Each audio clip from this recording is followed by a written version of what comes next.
Hi, welcome to RememberYourLearning.com. I'm Rabbi Avram Goldhar, and if you're joining us for the first time for Masechah Shabbos, for one of these videos, welcome. Good to have you aboard. Our goal is to go through and get the dapim clear in our mind's eye for the entire Masechta, which is going to be quite a feat. Once we cross the Samach Daled mark and we get to Daf Samach Hey, we're going to break new territory with Simanim, but it can be done, and as you'll see, remembering Simanim is actually remarkably much easier than many people think, including myself. It's actually much easier than I anticipated. So, welcome aboard, and here we go with Masechah Shabbos.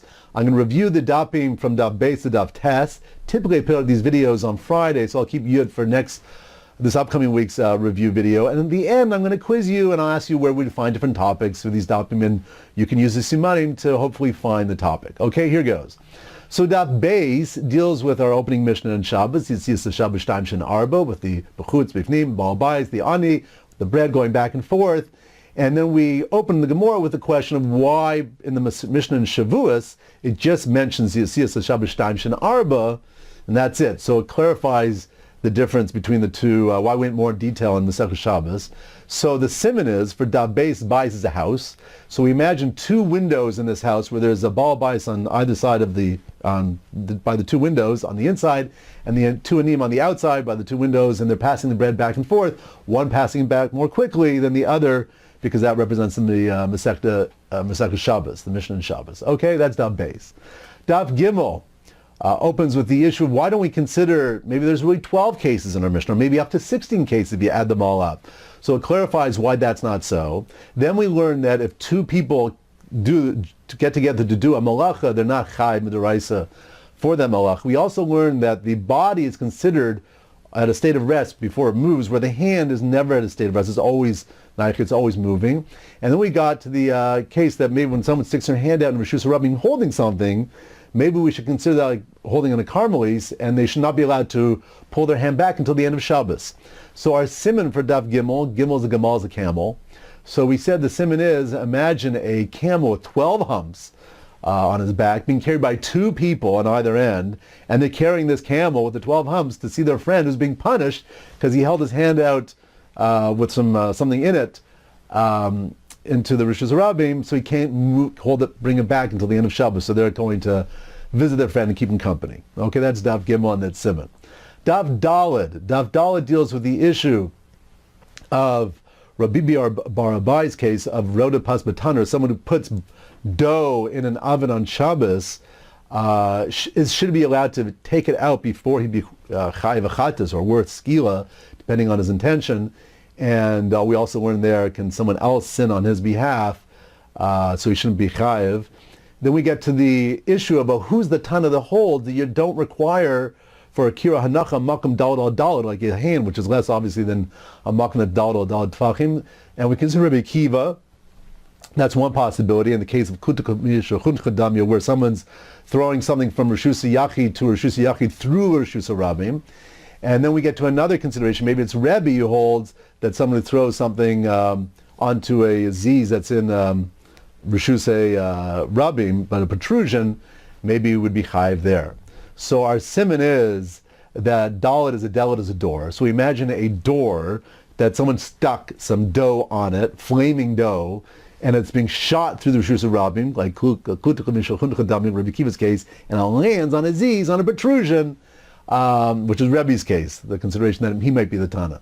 Okay, that's Daf Daled. Daf Hey deals with, we learned that a Rishus Rabbim that's roofed is not like a Rishus Rabbim that was in the times of the Midbar, and therefore one wouldn't be chayiv midaraisa for carrying in a roofed Rishus Rabbim.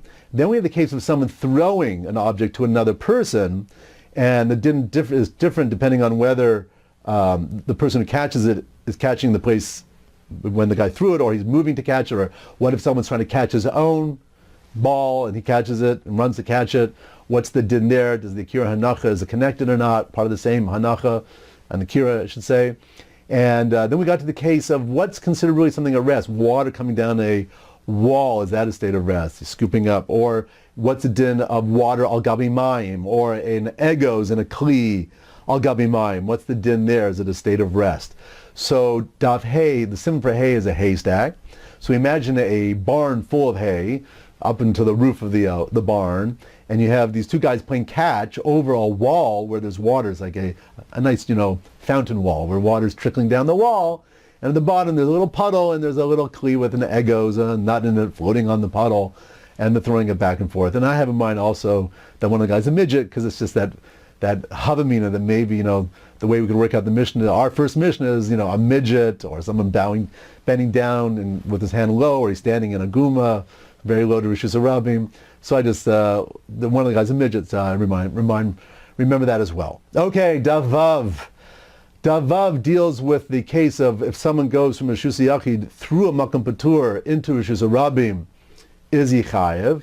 And secondly, there we get to the brayz that deals with the various dimensions of the four reshuyos, which is going to be analyzed for the next number of dapim. So that's Davav. So Davav, Vav is 6, sounds like sticks.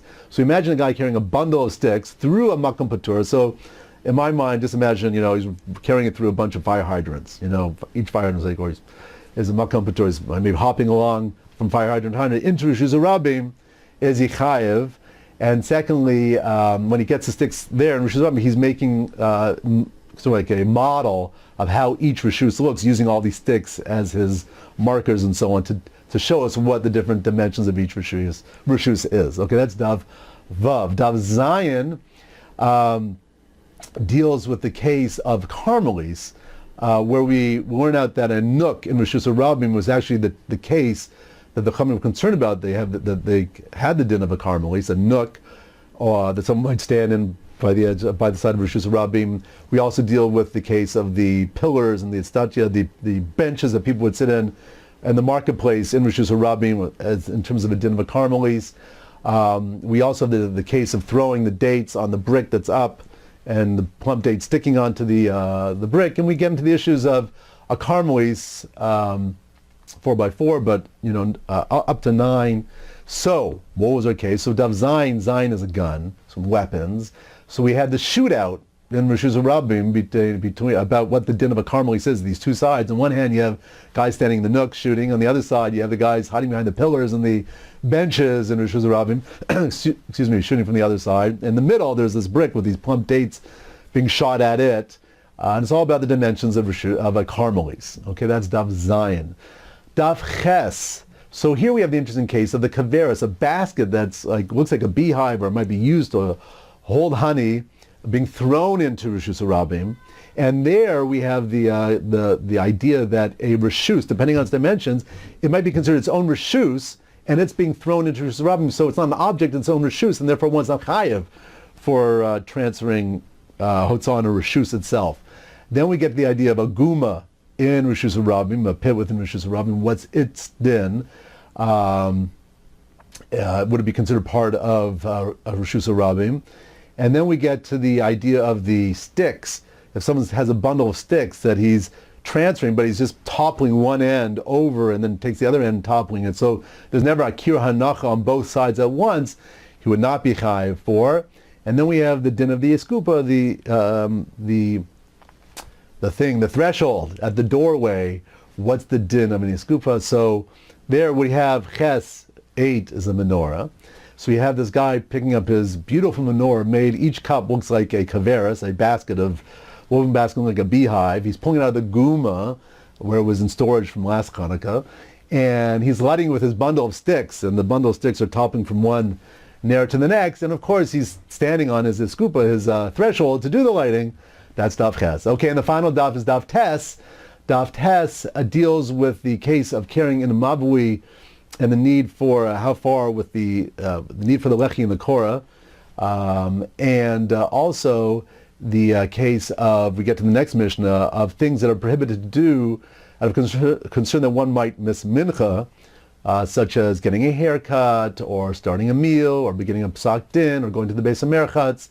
So here we have Dav Tes. Tes is a teapot, to the T sound for a teapot, and also Tes sort of looks like a teapot. And you can imagine this mavui with these very tall 10 tefachim teapots at the edge of the mavui, serving as the lechi on either side, and the people coming through into the mavui. And I'm going to actually change the way I wrote it on the site. the case will be, and he walks in the Mavui, and you got these people on one hand, guy getting a haircut, the other guy's opening the door to the merchatz. You have a beis din there, and over the Mavui is the sign that, mincha in 15 minutes, that'll be our sign. That's our siman for daf tes. Okay? Great. All right, so now I'm going to do a quick little quiz. I'm going to ask you a topic. You tell me where you'd find it in Masechah Shabbos. Okay, here goes. Where do we find the brisa that outlines the 4 reshuyos? Reshus Yachid, Rabin, Karmelis, Malkum Patur, and so on. Where do we find that? That's on daf Vav, right? Because we said daf Vav is sticks, and the guy was carrying a stick, so he could have actually demonstrated the 4 reshuyos. So that's daf Vav. Good. Okay, where do we have where do we learn that if 2 people do malacha together, they're not chayiv midaraisa? That's on daf Gimel, right? Because Gimel is a camel. We have the 2 guys carrying the camel, and they're not going to be chayiv because they're carrying it together. Good. All right. Where do we have the topic of haroda pas b'tanur? Where the issue of putting dough in the oven on Shabbos, and then whether one is allowed to take it out on Shabbos. Where was that? That was on daf Daled, right? Daled is a door, and we said you had that flaming dough stuck on the door being shot through Rishus Rabin. Great. Okay, where do we have the inyan of a kaveras, a basket that looks like a beehive, and someone throwing it, if it's large enough, it's considered its own rishus, and one might not be chayiv on that. Where was that? That's on daf Ches, right? Ches is a menorah, and we said the menorah each cup looks like a beehive basket. I wouldn't like with a beehive basket, by the way, for the kids watching this. Okay, next, where do we have the topic of where we compare how many cases are actually counted in a Mishnah, whether it's 12, 16, and clarifying that. That's on daf Gimel, right? Because we said the camel, that's a Gemal, it had 12 humps on it. All right, good. Where do we have the issue of someone throwing a ball up and then running to catch it, whether that second act of Hanacha is really connected to this first act of Akira? Where was that? That was on daf Hay, right? Because we said hay is a haystack, that's the barn, the roof barn, and the guy's throwing the ball up in the air to the other guy, the midget's there, the wall with the water. Okay, good. Where do we have the topic of that one should not get a haircut prior to mincha? Where was that? That's on daf Tes, right? Daf Tes, the teapots by the Lechi, tall 10 tefachim teapots right there being used at the end of the Mavui. Great. Okay, one more. Where do we have the topic of, where do we have the topic of the nook? Is the nook, being a Carmelis, or the pillars and the stadia, the benches, being considered a Carmelis? What daf do we learn that out on? That was on daf Zayin, right? Daf Zayin is the weapons. It's a shootout, and guys are standing in the nooks, shooting at the guys standing by the pillars, behind the pillars and the benches, about debating the dimensions of a Carmelis. Great. Okay, so that's our review of the Simanim the Dapim from Daf Beis to Daf Tes. Happy Chazorah. It shouldn't take you that long to puzzle once you got them down. Get them down well. We'll meet up again to review the upcoming Dapim of this week.